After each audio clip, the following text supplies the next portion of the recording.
Before we start, if you're enjoying these conversations, please make sure that you like or subscribe to Cleaning Up. It really helps other people to find us. Cleaning Up is brought to you by the Liebreich Foundation and the Gilardini Foundation. Hello, I'm Michael Liebreich, and this is Cleaning Up. My guest today is Lord Browne of Madingley, John Browne.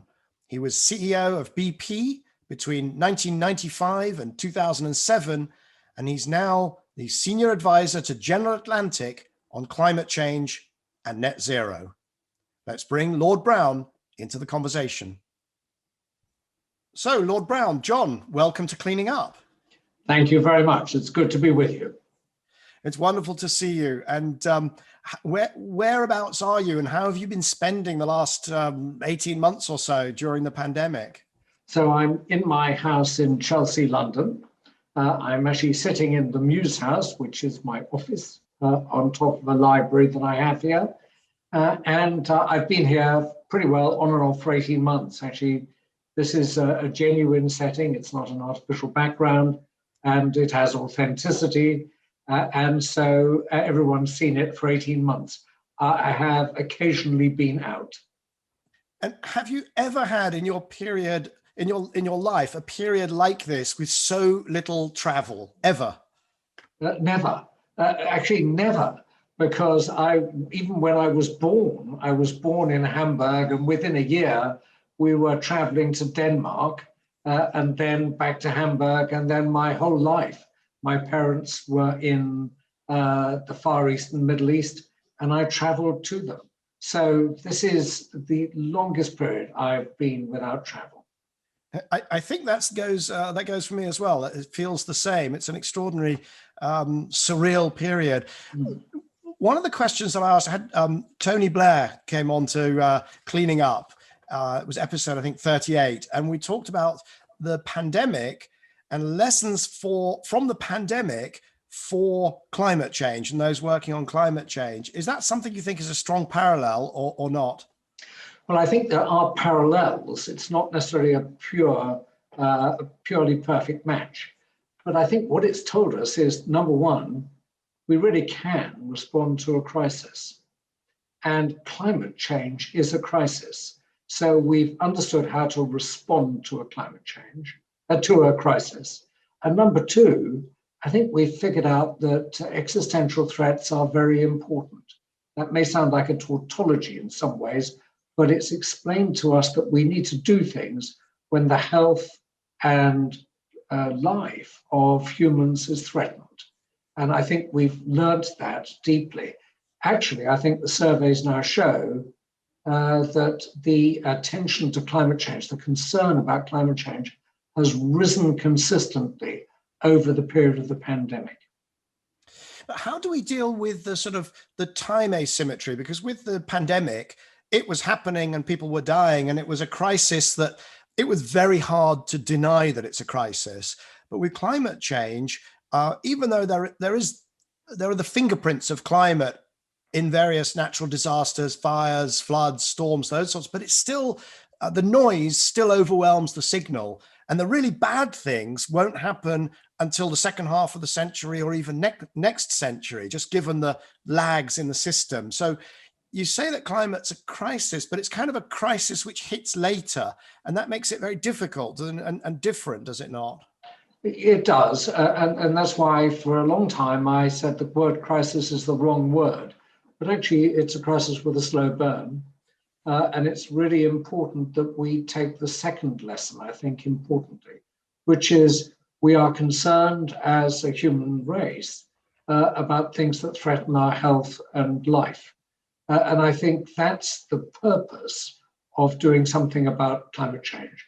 It is, to re-quote James Lovelock, it is not about saving the earth. It is about saving humanity's place on the earth. And I think that's something we've learned. Now, can we do something about it in time? Remains to be seen. This is where great political leadership is needed and great incentives are needed. It's more than words. We can't just signal our virtue. We need incentives placed in front of us so that business, and people can respond in the right way during the period that this crisis is really building up. That's right, because sometimes I feel like a character in a cartoon where the fuse has been lit to the dynamite and the character is still partying and having fun. And then, or maybe I'm the character that's trying to warn or working with those that are trying to warn that bad things are going to happen eventually. But it is hard to get a sense of urgency in this situation, is it not? Well, that's why you need great political leadership, which can enact incentives and disincentives to change the way in which we behave as a human race vis-a-vis the climate of the atmosphere. And we'll get back to the question of leadership, I'm quite sure. But the other thing you've been doing during this last 18 months is you've taken on a new role with General Atlantic. And perhaps you could explain, because our listeners will not all know who they are and what they do, but perhaps you can explain that and then what your role is. Well, General Atlantic is a very long-standing private equity firm headquartered in the United States, but with offices all over the world. It's been at its business for over 40 years, and it's been pretty successful during those 40 years. And it was established by a billionaire who really wanted to give away most of his money. And it's had very few CEOs. And they've all come from, as it turns out, Stanford University, Stanford Business School, where I was. And it's a very fine set of people. So it's quite big. And it really is a great example of private equity and what it should be, because it invests in growth. It doesn't invest in buyouts. It doesn't take CEOs and entrepreneurs and say, we'll buy you and you can get out the way. It actually works hand in hand with entrepreneurs and leaders to grow their companies. So that's General Atlantic. And they have realized that they need to do so much more to do with the climate. In particular, what are the actual things the portfolio companies are doing to damage or improve the climate? And what are they doing in the general space of ESG in a practical way? So a practical approach to ESG, practical approach to climate, and they asked me to be a senior advisor, and I accepted, given the track record of the firm. Very good. Now, I'd like to talk about that net zero. You've said it beyond net zero. I love the branding because, of course, at various points in your life, you've done Beyond Petroleum, and then your book, not the one that I've got behind me here, but the first, I believe your first book, which was Beyond Business. So there's a nice parallelism there. But let's talk about that transition to net zero. What can you characterize? What will it look like, and where are we on the long arc from, let's say, 1990, when it was really not something that was on the cards, and then you've taken it through your period as CEO of BP, all the way through now to where we sit. Can you give us some sense of the arc of history in that transition? Well, let me, if I may, just talk about behavior first of all. Because when I took this on, in 1997, I started at Stanford University and gave a speech to say that the oil and gas companies are part of the problem here. We've got to stop generating carbon dioxide emissions and do something about it. And of course, at that time, I was pretty well expelled by the American Petroleum Institute that said I had voluntarily left the church. So I didn't quite know what church that was. However, attitudes have come a long way since then, a long, long way. I remember when I set up the Riverstone renewable fund, Renewable 2, in 2007, almost everyone in private equity, for example, would say, well, they're just a bunch of tree huggers that are going to lose all our money. It turned out, actually, that fund had better performance than any oil and gas fund at that time. And it's not a good time to set up a fund. 07, 08 it was a terrible time to set up a fund. But it worked out pretty well. So attitudes have changed quite a lot, I would say. But we are on a very long arc, because when you look at net zero, what I think we're really trying to do is not just adjust the energy inputs. We're trying to adjust, we're trying to decarbonize everything. We're trying to become more efficient in that process, so more energy efficient. We're trying to conserve resources, and we're trying to abate and eliminate emissions while measuring all of the above. So if you describe it like that, it actually is an industrial revolution. It's an industrial revolution. And I'm not an economic historian, but I do recall it takes time, even when coal was introduced and it made a person 70 times more powerful than their own weight. And even when gasoline was introduced as a motor spirit, recall, it was trying to compete with electricity at the time. The first cars were electric, and gasoline was sold on the basis it was rather more macho than a silent electric car. So, but it took time for all of these to take off. Now, you'd expect any, therefore, industrial revolution, I picked those two as important ones, to take off. But the same is true, with digital revolution.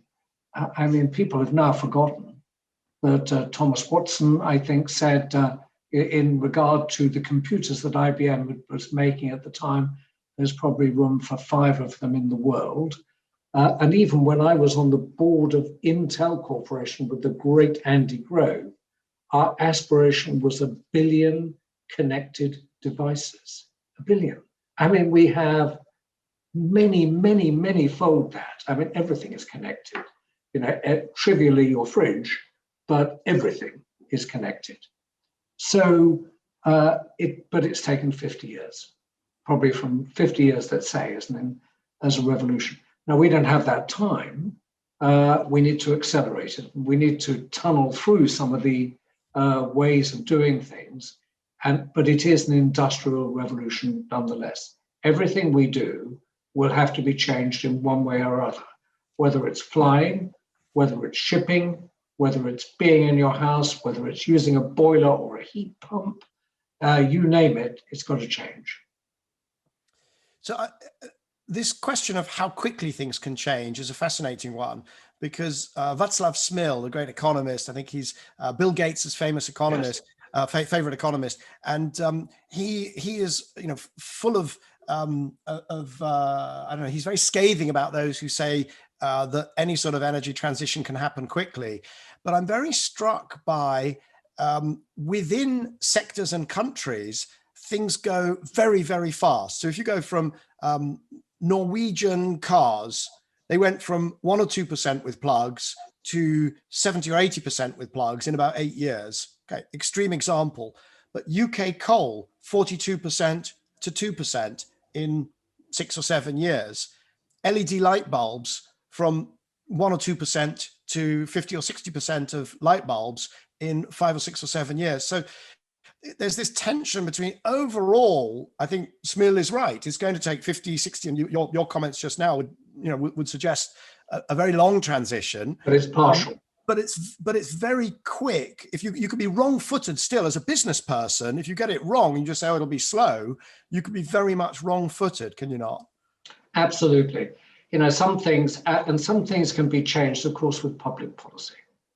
The thing about public policy, it can change the speed of time, as it were. It can't change the arrow of time, but it sort of compresses it somewhat. And a set of incentives or penalties, like carbon prices, carbon taxes, capital incentive programs, not taxing anything up front, but taxing at the back end. It accelerates plenty of things. Actually, a lot of these tools and techniques have been used in the oil and gas industry over many years, and they can be applied to many capital intensive activities, which is a lot of what the industrial revolution will involve. So it seems to me, you can make choices. Now, every choice you make, of course, has a consequence, so it changes the total cost of an input or an output. And you've got to think carefully about, is that a regressive tax or not? And is it acceptable politically? How do you do this? Is it a sin tax or not a sin tax? What is it? So I think there are plenty of decisions to be made, but I think you can accelerate probably a bit more of it than we may think. Clearly, we're not going to eliminate oil and gas at the flick of a switch. So we have a choice. Either we let that produce the carbon dioxide and methane, which would be we have to offset somewhere else, or else we try and capture it all, bury the carbon dioxide, and forbid people from emitting methane, even inadvertently, from any source. Probably we have to do both, and we should get on and do it. We know how to make carbon-free hydrocarbons. It's just expensive, and maybe that's where public policy can come in to just make that so. Make it so in the first instance, and then get on with the rest of the more complicated things we've got to do. But we need to realize that some amount, and it's impossible to predict how much, some amount of our energy will have to come from hydrocarbons for a reasonable number of years, because that's where it comes, 80% comes from it today, and we can't just switch it off like that. The system is too big, too complex for it to be adjusted in any way significantly. So we've got much of the world which is now talking about net zero 2050, committing to. In COP26 at the end of this year in Glasgow, they're going to be lodging their nationally determined contributions, which is the formal plan that will lock that in as their goals. We've got other countries, China, Brazil, going for 2060. Between them, that's 78% of the global economy. That's a big chunk of the global economy shooting for either 2050 or 2060. Is it realistic? Is it realistic to think that the global economy can get to net zero, so net zero emissions, taking into account carbon capture, reforestation, but also dramatic reductions in emissions? What's your, if you were a betting man, which I don't think you are, which year would you think we could get there by?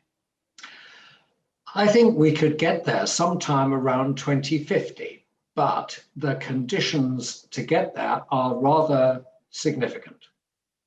First, we have to get on now, absolutely now. Secondly, we do have to have some form. Let me say, I don't believe in global government. It doesn't work, but some form of regional approach to disincentives and incentives, some form of that. And I think that's important. So I suppose, COP26 will be another important leadership act. So everyone will say we're going to do it, which is good. It's a signal which people can follow. But then we've got to think about some of the things we can do globally. And not a lot, because I don't think anyone is going to allow the EU to lecture the US, or the US to lecture the UK, or the UK to lecture China, or China to lecture Japan. Everybody's going to do their own thing. But I think there are some common elements that we could get right, not least probably the way we measure it, for example. That's probably quite important. I do think that's all that sort of stuff can come out of COP26, which is, at least we have a sort of level playing field of about what we're actually doing. And I'm very struck by my own experience about, the shambles we have at the moment on measuring and reporting methane. The numbers could be up by a factor of 10. So what's the point of the number? If it's up by one order of magnitude, it's not very good. So that needs to be sorted out. But beyond that, I think it's going to be a lot of activity which needs to be done locally. And that needs local policy, but it does need global deployment of technology. And interestingly, the number, how do you really measure this number? but somewhere between 60 and 80% of the technologies we need to get the net down to net zero probably exist today. They're just not deployed at scale, which means that they are too expensive. There isn't a learning curve. The more we deploy, the more we optimize, the more we can get it right. So deploying technologies are important. And can we find ways of helping people to deploy technologies in the most polluting areas and not waste a lot of time really trying to get out the last 0.001% in a place which is doing pretty well. So, Kyoto tried that with this clean development mechanism. That was terrible because the rules weren't the rules basically were not clear, and it was taken, people were taken for a ride on it, basically, not good. So can we find some mechanism to do that? So rules, deployment of technology, get rid of some barriers. Can we deploy to high impact areas? These, I think, are interesting global questions. What is not interesting is try and enforce things globally. It's very difficult.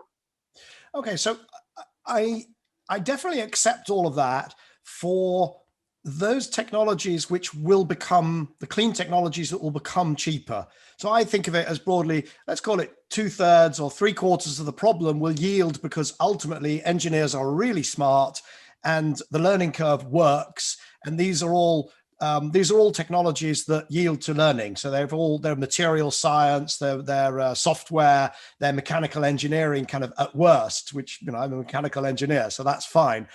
They're not resource sectors. So we'll see these learning curves, and that will solve a big part of the problem. I do think it'll be more than half, maybe as much as 3/4.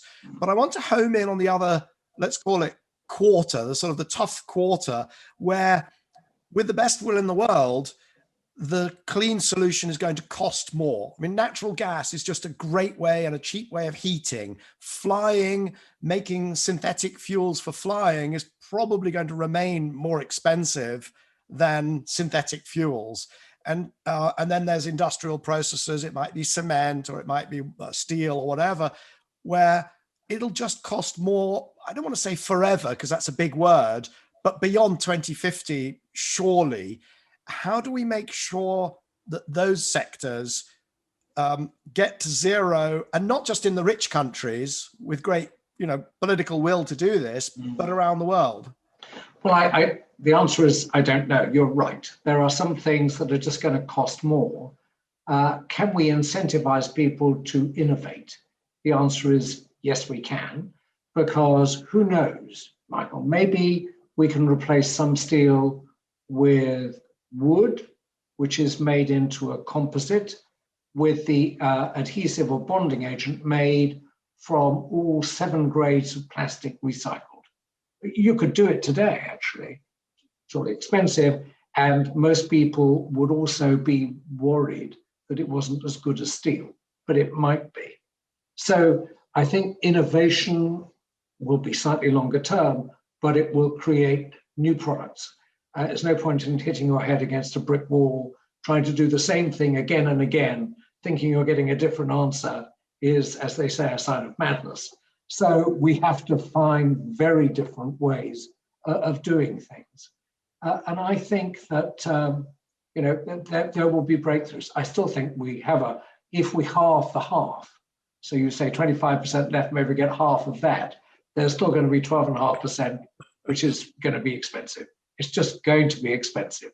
I agree with you. Flying, we'll probably have to use biofuels, very carefully made. You can probably make them a little bit more expensive than kerosene.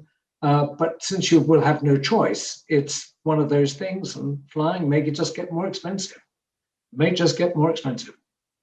Well, I'm put in mind of one of our great trips that we took together when we were on, you invited me onto the Accenture Energy Board, and we went to the Oak Ridge National Lab and saw them essentially researching still biofuels out of, I think it was coppiced willow or poplar. I think it might have been. They were trees that bent a lot. so they were easier to manage. I don't think it went anywhere, but there are plenty of other sources. If I may, for example, one of the things, almost everything you can think of in engineering is amenable to the learning curve and to the experience curve, almost all. There's one big exception, and it's at nuclear power stations. Actually, the more you build, the more expensive they become. Now, there is a reason it's changing regulation and things like that, but also they're very complex plants that are built on site. So if we can figure out a way, as Bill Gates is thinking, and there's plenty of work being done in the UK at the moment about smaller, they're not small, smaller and modular nuclear reactors that can be effectively built in a factory, shrink wrapped, taken to a site. The site needs all sorts of civils and things like that around it, taken to a site and installed, and then come back to the factory to be decommissioned, then we may have a very different approach to nuclear, which could be an interesting solution. But it's not proven and it's not licensed yet. But who knows what will happen. So I had a wonderful conversation about exactly this with Stephen Chu, the Energy Secretary, President Obama's first Energy Secretary. And we talked about this, and it was marvelous, and it was so interesting. And then I asked him whether he thought it would produce nuclear power affordably, and he essentially said no. But he thought we should try it anyway, because, of course, if you don't try, then definitely the answer is no. So I think it would be more affordable than trying to do the same thing again that we've used. Yes, with these mega projects. And these will only be amenable really on sites where you already have the apparatus to have a reactor. Yep. You're just taking the old one away. But let me talk about then, let's come to the oil companies, your special subject on Mastermind here. But you've got the BP, the company that you grew, is probably, if it's not the most progressive or the most, if it's not in the, I don't know whether the word is progressive, but if it's not leading the net zero charge, it's certainly, up there in the leading group. When you look at, for instance, the forecast that they published last year, which was that the base case was for oil demand really never to get through 100 million barrels a day and then to start declining. And then they have other cases which are even more aggressive falls in oil. What do you think? I mean, if I could almost ask, how do you feel when you see that as the person most closely associated with having built that company? So I'm not surprised. We never really, even when I was running BP, we never subscribed to the demand for oil going much above 100 million barrels a day. We really didn't. There were lots of official forecasters through the roof. But with one thing and another, we just reminded ourselves that I think the oil intensity to unit of GDP keeps dropping by about 1.5% a year. And there's no reason why that shouldn't accelerate with the changes in the digital revolution and things like that, which were even on the cards then. And you add a bit of climate change and conservation to it, then you're going to be below 100 million. So I think under all cases, oil is ex-growth. Gas probably is ex-growth later, but it's ex-growth. So the question is how ex-growth is it? And it depends on, I think, things we've already talked about is, can you decarbonize the hydrocarbons? If you can't, then I think policy will direct a faster decline than otherwise. So I think, one, it's ex-growth. Two, is the rate of decline will be a function of substitution by other technologies, and that takes time given the number of joules which are produced with oil and gas.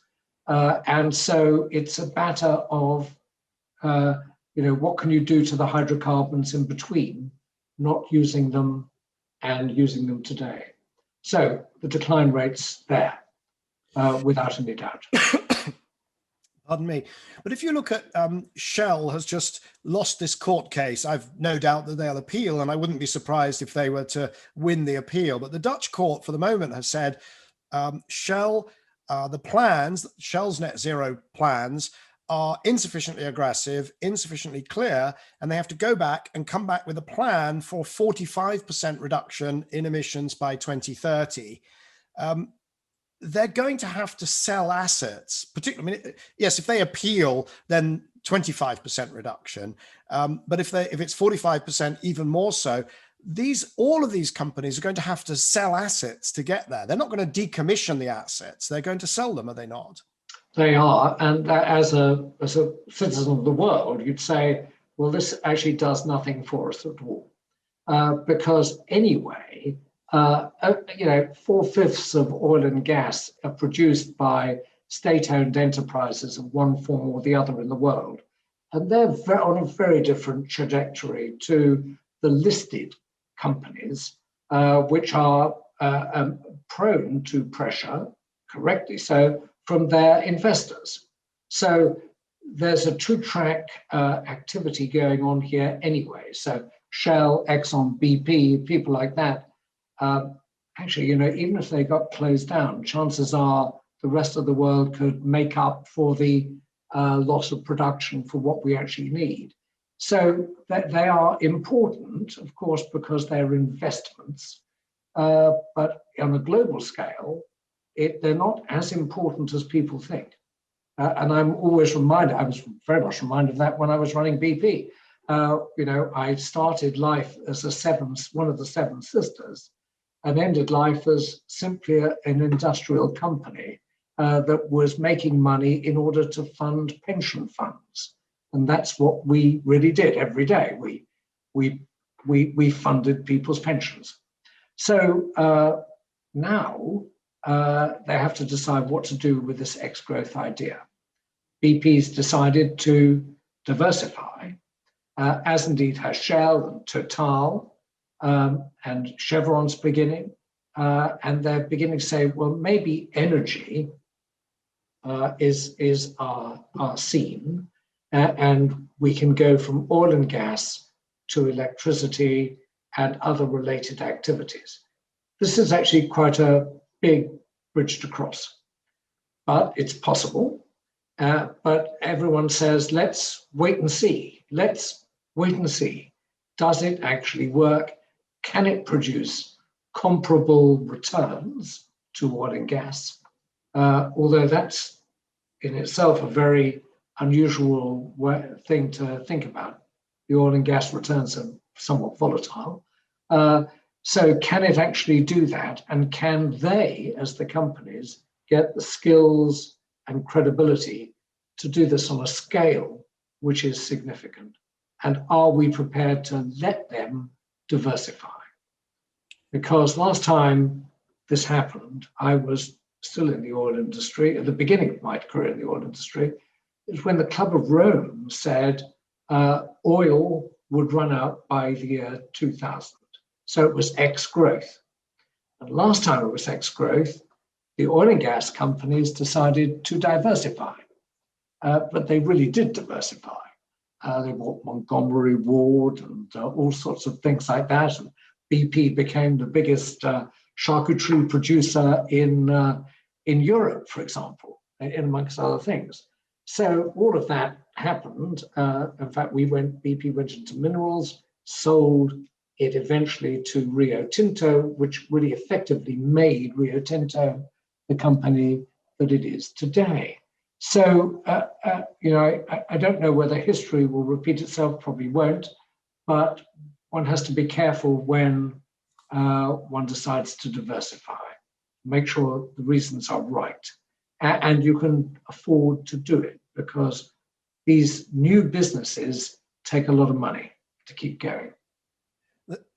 They do. And I suppose that's one of the most interesting, as a spectator sport, it'll be fascinating to see whether the right strategy turns out to be manage the core business for decline and cash, or to try to diversify, as you say, the European oil and gas companies are attempting to do. It's very difficult. I remember the late Sir Patrick Shee was a director of BP. He was also the chairman of British American Tobacco. He very early recognized that the tobacco business was ex-growth, He thought it was going to be pushed out of business and diversified into insurance.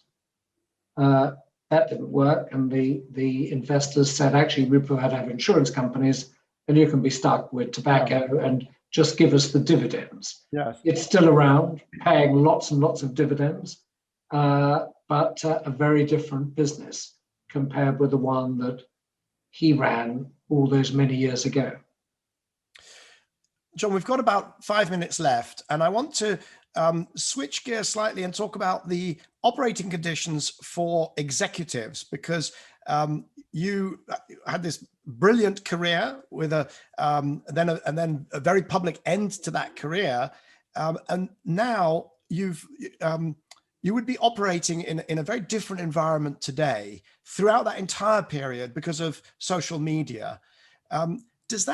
Would that have changed anything in how you either ran the business or how you dealt with then your resignation from BP? So I think one thing, I was surrounded by people who kept reminding me correctly, absolutely correctly, that there were plenty of stakeholders in the business. It wasn't just the shareholders, and I think that was especially the case in oil and gas. At the time I was operating, politics mattered, political relationships mattered, the media mattered because, people outside the UK read things. So I was very sensitive to stakeholders. And I think the same would apply today, but at a heightened level. I think gone are the days, although I do hear these conversations with CEOs, gone are the days where you can just say, well, I'm just in the business to make money. This is not true. You are in the business to sustain making money and to serve the many people that you touch, including your investors. In fact, I wrote a book about it called Connect, because I was so angry about it being simply an idea you tacked on to the end of it. I had Howard Davis as one of my interviewees, who said, oh yes, well, this is the sort of stuff that boards used to deal with at 4:30 on a Friday afternoon, and so it is actually to the center of strategy. How I would have dealt with my resignation, probably the same way. I mean, it was all over the press, it was leaking, and I just decided that I just didn't want to be a campaign object. I'd made some errors of judgment, and it was correct to resign at the time, in my view, and I still would have done the same thing today. Because in business, what you're saying is that you were, it's not as though you or other business leaders at the time were operating kind of without engagement with stakeholders, this kind of vision of old school business people just in smoke-filled rooms doing deals, not caring about others. That was not the case anyway. So, although the tendency was to try and get into smoke-filled rooms again and again. Lots of these meetings, closed meetings with CEOs only. Yeah. I think they're wrong. I mean, we have to be much more transparent, much more open. Right. And in business, it's now clear that there's been that sort of old school way of doing things just simply now does not work. That's absolutely clear. But there are other sectors where people still, LBGT cannot come out, cannot be public. So I'm thinking of sports. There's the Euro 2020 championships. I don't think there's one out gay professional footballer in that tournament. Strangely, the correlation is they only become gay when they retire. That's not. That's almost true. Look, I think we've come a long way in business. Not the whole way. I think people understand the meaning of equality and inclusion leading to diversity. I think there's been a lot of pressure, and I think people have figured out that actually, if you include everybody, chances are you get better performance because you get team bonding. To include, you have to include everybody, and you're always tested on your weakest link. So if people see you excluding one thing, they think you're not involved in teams. Now that happens for a lot of the world in business. It doesn't happen where people are worried about the customers, the fans. They worry that anything which isn't down the line exactly the way as it always used to be gets in the way. Same is true in Hollywood. Same is true in football, all sorts of sport. Not all sport. I mean, swimming, diving. There are some individual contributor sports where it's okay. It's where a team is involved. They don't want to open that up. I hope they do. And certainly the fans need to be pulled out of this idea that they can scream and say to people they're gay and they're fags, and because that's a way of expressing their anger or expressing their support for the other side. So this is wrong and it must be stopped. But there's another arena where all this is very difficult, and that is in the development arena. Obviously, and you've written in your book about the glass closet, the book that you wrote about all of this. You wrote about operating in the developing world. There's a lot of countries where it's actually illegal to be gay. And you talk about the tension of moving people around from a business perspective, expats who are stationed in those countries. But, I do a lot of work with the UN. I'm very struck by the marvelous SDGs, 17 SDGs, 169 targets, not one mention of LBGT. And so quite clearly that's an arena that is, I don't know what is stuck in the past, the right word, or it's not yet a place where there's not even the conversation about these issues. Correct. And the same is true with many churches, many faiths as well, because the culture and mores of different parts of the world just basically have excluded any idea of anything other than a man and a woman together making babies, and that's it. So, but I think you've got to be careful with, if I may, just in business, your prime objective with the people is that you must keep them safe. So while you can do all this in the UK or in most of the US, to send someone to Uganda and encourage them to come out and be openly gay would be, I think, foolish. It would actually could potentially risk that person, put them at risk for bodily harm, all sorts of things like that. So you have to be careful about how you do this and wise about the context in which you're operating. Regrettably, one rule does not cover everybody. Hopefully it will one day, but right now it doesn't. No, but I guess my question is why, or what would it take for the UN to lead on this rather than effectively to ignore the issue? They need to get a consensus, although I would think with the major countries, they could get that. They really could get that. There remain, I think, only 35 or was it 50 countries where it is illegal to be gay and to have sexual relationships with the same sex, mostly men only. And so that leaves quite a lot of other countries that could say, we'll do something about it. And indeed, they're beginning to. So I think it requires a push from probably from the members of the Security Council, if they could just do that, so that they could say, this is okay, it is not criminal. And in the words of Pope Francis, who am I to comment? Who am I to comment? So we are unfortunately running over on time. I'd like to thank you for appearing on Cleaning Up, spending this time with me, also talking just over such a wide range of topics.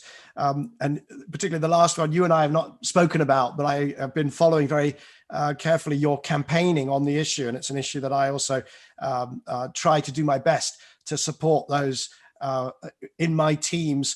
Diversity of all sorts has been a big part of New Energy Finance. I don't know if you know that at one point, I think 3 of my 4 top executives were gay. And when you mentored me and when you became our biggest champion, I think you were, then you may not have known that. But I thank you for your time on the show, and I thank you for your support throughout the last 20 years that I've been doing this. Well, it has been a pleasure. I hope it continues to be a pleasure. And it's great to see you still involved in something which is so important as one of your core foundations. You were early in new energy. You're still there. We need all the help in the world we can get, and you're just great at it. Thank you very much. Thank you. So that was Lord Browne, former CEO of BP and now Senior Advisor to General Atlantic on net zero and climate change. My guest next week is Laurence Tubiana. She's now CEO of the European Climate Foundation, but she was, during the Paris Agreements, the French climate ambassador and one of the key architects of the agreement. Please join me at this time next week for a conversation with Laurence Tubiana.